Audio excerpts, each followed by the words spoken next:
बिस्मिल्लाहिर्रहमानिर्रहीम अस्सलामु अलैकुम। आज लेक्चर नंबर 12 में हम लोग इंडिपेंडेंट ऑफ पाथ्स और Kashi integral theorem for multi connected domain की बात कर रहे हैं। जैसा कि हम प्रीवियसली पढ़ चुके हैं कि जो जब इंटीग्रेशन हम लोग करते हैं, कौन सी इंटीग्रेशन जिसको हम कहते हैं डेफिनेट इंटीग्रेशन, तो उसमें लिमिट जो हम लेते हैं वो पाथ डिपेंडेंट होती है। अगर लिमिट को चेंज करेंगे तो आंसर पे फ़र्क पड़ता है। अब हम बात करें इंडिपेंडेंट ऑफ पाथ, तो इंडिपेंडेंट ऑफ पाथ तब होता है, यानी कि वो पाथ इंडिपेंडेंट होगी अगर वो जो एफ ऑफ जेड हमें दिया हो उसमें दो क्वालिटीज़ हों।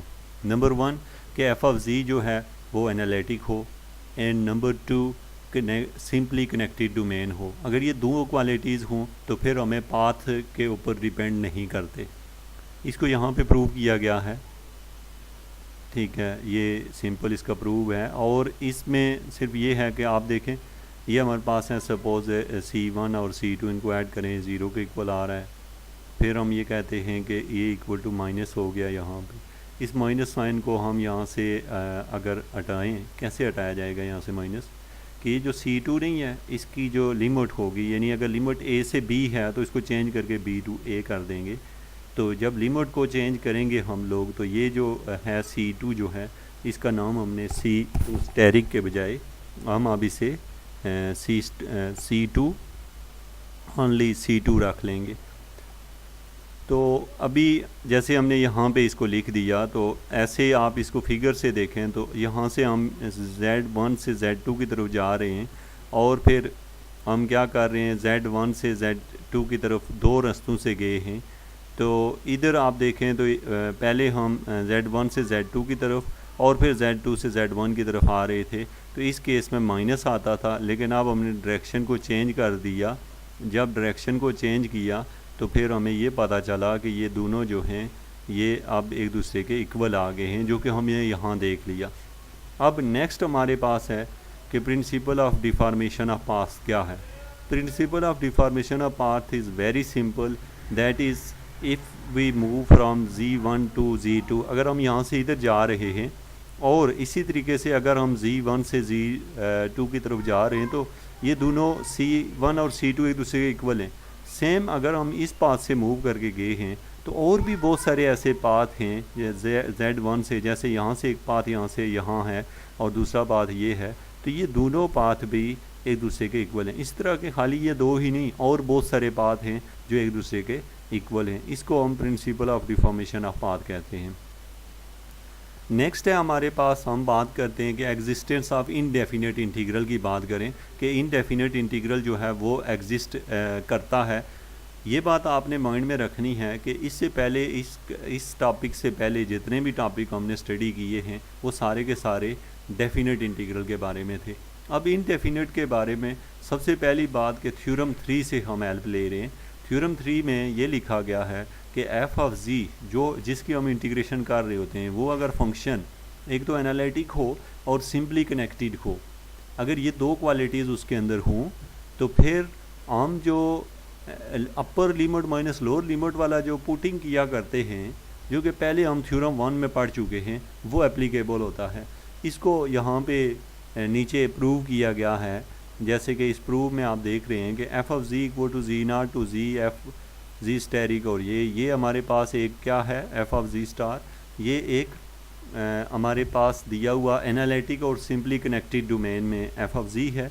अब हम इसको इंटीग्रेट कर रहे हैं। अब इसको ये सिंपली इंटीग्रेट किया गया है। इंटीग्रेट करने के बाद फाइनली जब हमने रिज़ल्ट देखा तो हमें ये पता चला कि जो एफ ऑफ जी है उसको इंटीग्रेट करो तो जो आंसर आता है उसको हमने कैपिटल एफ ऑफ जी लिखा हुआ है।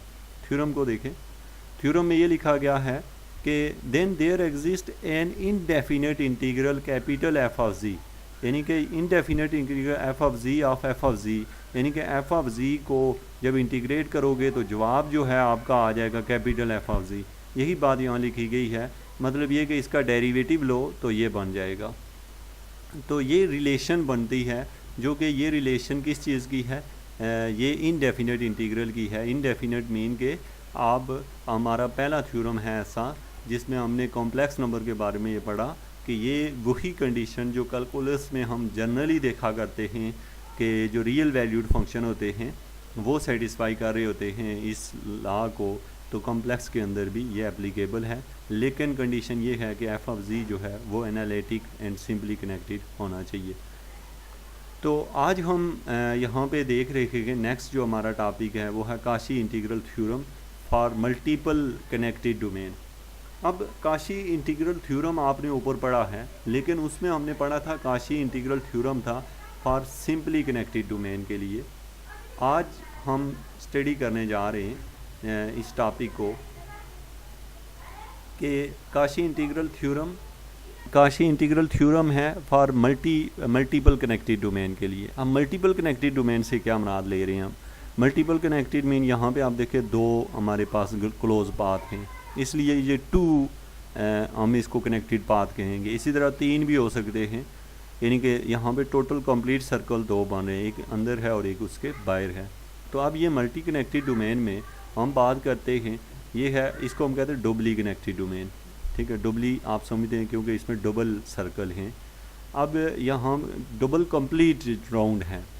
ठीक है, यहाँ जितने राउंड होंगे, कंप्लीट चक्कर होंगे, तो उसको हम उतने ही कनेक्टेड डोमेन कहते हैं। अब हमारे पास है, सपोज़ कि हम ये कह रहे हैं कि जो C1 है F of G D G, ये C2 F of G D G के इक्वल है, ये हम इस फिगर से कह रहे हैं। और साथ में हमने एफ ऑफ जी को ये भी कहा हुआ है कि ये एनालिटिक है, एफ ऑफ जी जो है वो एनालिटिक है। और दूसरी क्वालिटी ये कि ये सिंपली कनेक्टेड तो है ही वो। तो अब हम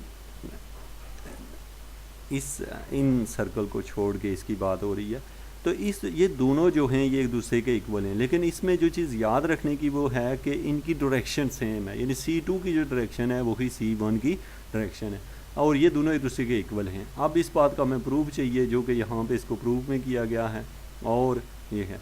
अच्छा, आप ये बता सकते हैं ये कौन सी कनेक्टेड है? ये डबली कनेक्टेड है और ये ट्रिपली कनेक्टेड है, क्योंकि इसमें तीन क्लोज फिगर्स बना रहे हैं, एक ये बना रहा है, एक ये बना रहा है और एक ये बाहर बना रहा है, तो ये ट्रिपली कनेक्टेड है। और ये देखें डबली कनेक्टेड से ये प्रूफ है आपके पास कि ये जो थ्योरम है इसमें ये एक दूसरे के इक्वल होता है। तो चलें, ये अब हम नेक्स्ट थ्योरम में हम मिलेंगे, काशी इंटीग्रल फार्मूले की तरफ जाएंगे। ये काशी इंटीग्रल थ्योरम था, तो नेक्स्ट सेक्शन में हम उसको देखेंगे। Thank you very much.